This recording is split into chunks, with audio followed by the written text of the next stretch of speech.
Chito, Okay, welcome to Miami. How are you? good, man. How are you? So let's just sort of address what's going on right now.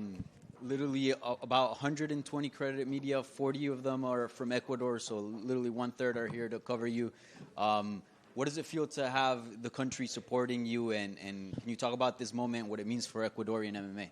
I mean, this is a huge moment for my career, and I know people in Ecuador realize how big this can be for history, for my career, and even for all the Ecuadorians to like celebrate something like could happen on Saturday night. So I prepare very well, and I'm excited about the support and the love I'm getting for the people. Yeah. Certainly, Sean and yourself, you both are fighting for the belt this Saturday, but you do have a whole country behind you. And, you've mentioned before how you would like to sort of relieve the country due to some of the difficult circumstances that they've been going through. Do you feel like you enter almost the UFC 299 with a bigger purpose? I believe I try to find bigger purposes than just the hype and fame or money, but for me, it's just by leading by example and showing the people that with hard work and dedication, you can really achieve your dreams and you can get it done. And a win on Saturday night will definitely give my country something to hope, something to be happy for, and something that hopefully can change things. Yeah. Sean said you guys have been DMing ahead of this fight on Instagram, and he told us to ask you what the conversations were like on the DM. So I mean, he's a weird guy, dude. He likes that weird shit. I tried to stay away from it. The only thing I did was send him a picture of me back, and I haven't even read whatever he says after.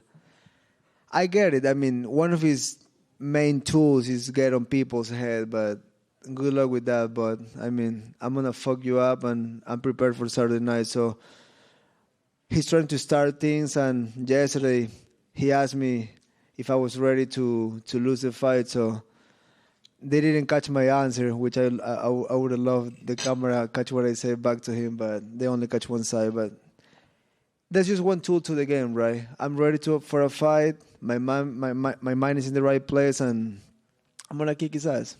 well, there's cameras now. I don't know if you want to fill in the blank for I asked him to suck my dick.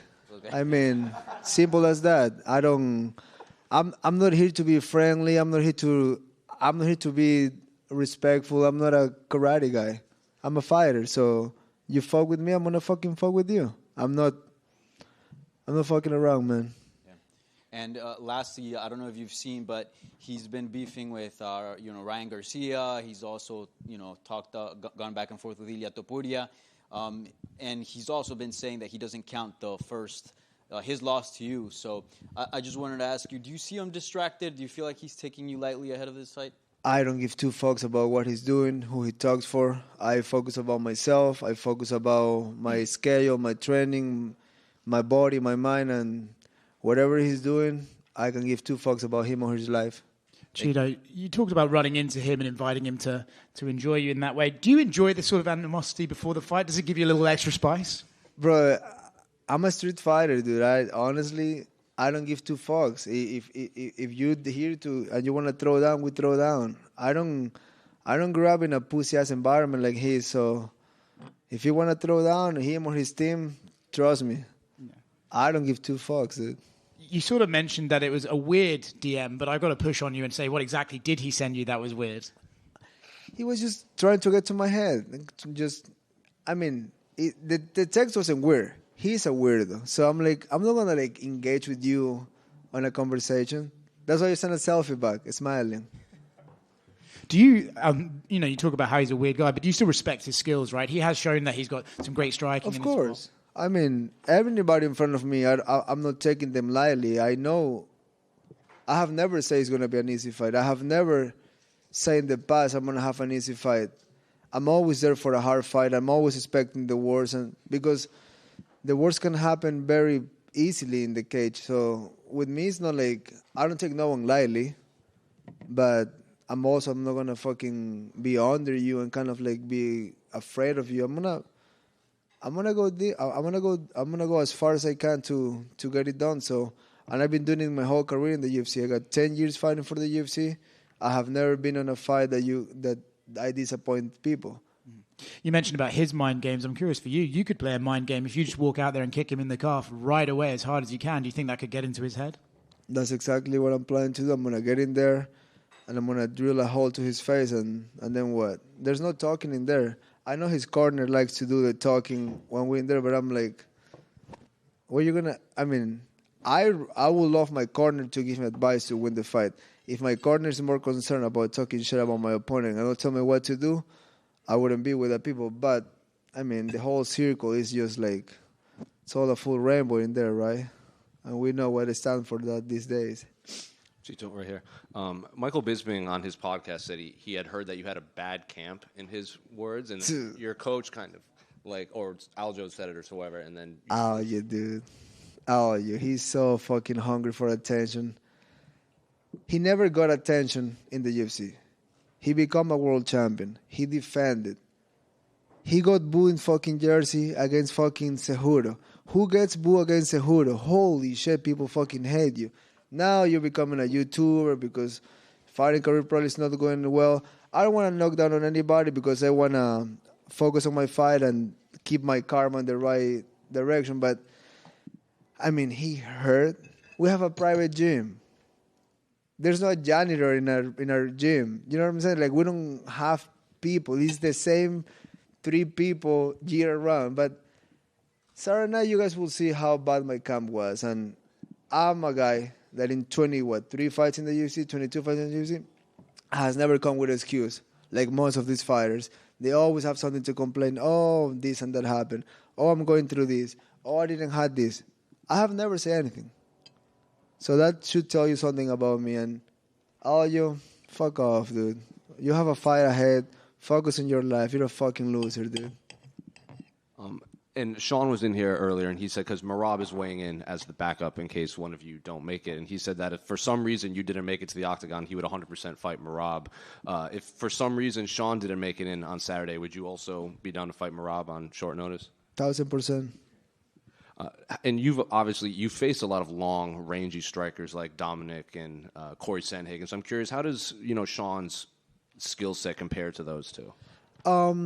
He's more of a sharpshooter. He's more of a guy that make you miss and throw a big shot. But the length is pretty similar. Even Font is pretty rangy. But I feel probably my biggest threat to him is like I can match his range. We have the same legs. We have same arms. So we pretty much are the same size. Like I've been in front of him. I fought like guys like Corey. And if I can get to their faces, I can get to anyone's face. So I'm very confident for this Saturday. Chito over here. How has your approach changed towards Sean since the first time you guys originally fought till now that you're going to fight for Undisputed Gold? I see like this will be a way harder fight. He definitely got better. He definitely matured more. And, I mean, 2 different fighters. It's been almost 4 years, and I'm not thinking because I beat him in the first round, last fight, it's going to happen like that. To me, the first fight, it's over. I'm thinking about the second fight, and in my opinion, will be a brand new fight, brand new opponent. I know we fought, but it's just I don't like to think about the past. I like to see what's in front of me. And we saw Ilia Topuria make history in Anaheim when he beat Volkanovski, becoming the first champion to represent Georgia and Spain. And he exploded after that. So do you see this as something that could happen to you? I know you're already a huge star, but maybe potentially explode even more after this? That's what the winners get. I feel with a win on Saturday night, my name will keep growing, my brand will keep growing, but gotta win first. I feel like that's the most important thing, and I'm focused and I'm ready for Saturday night. And the focus is on Sean, but if you become champion, how do you envision your title reign as a UFC champion? I will keep it real. I will do the same thing I've been doing through the years. I will defend the belt against whoever is number one. I'm not gonna start getting picky or try to go to a different weight class. Whoever is next in line, send it to me and just do it like that, like a real champion. Chito, right back here. You mentioned that Sean is a better fighter now. Just specifically, how do you feel he's improved? And then conversely, how have you improved since that first fight?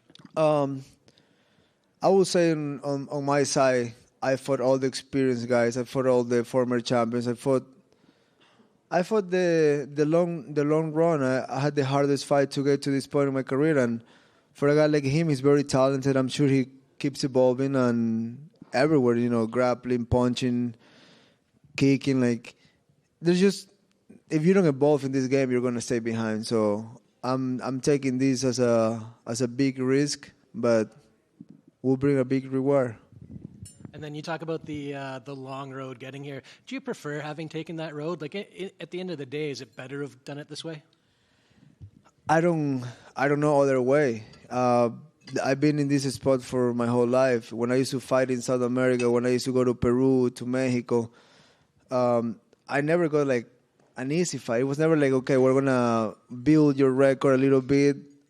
I don't have an amateur record, so for me it was always getting into the fire and fight guys that I was supposed to lose pretty much my whole career, and that definitely gives me something or make me find something inside me that most people won't find out because I went the long run. Thank you. Thank you. Chito, over here. When Sean was asked earlier about his prediction on the fight, he said he was putting you to sleep. What are your predictions for the fight on Saturday? Winning. Kicking his ass. Thank you, Chito. Thank you. Ecuador. Arrecho. Over here, please. Over here. Over here. Hello, Chiro. I knew for a good source that the president of Ecuador, Daniel Noboa, is following your fight against Sean O'Malley.